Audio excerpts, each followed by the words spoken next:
গ্রামবাসীরা কখন কোথায় ঘুমিয়ে পড়বেন তা জানে না।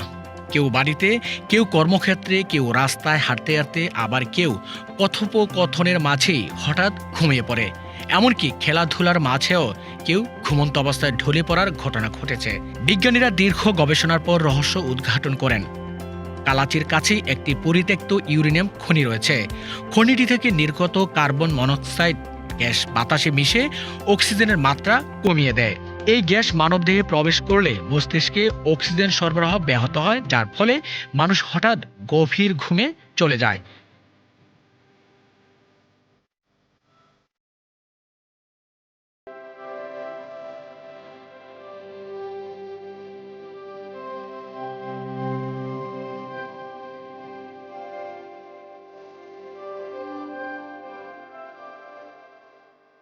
দূষিত বাতাসের দীর্ঘমেয়াদী প্রভাবের কারণে গ্রামবাসীদের মধ্যে স্লিপিং সিনড্রোম দেখা দিয়েছে।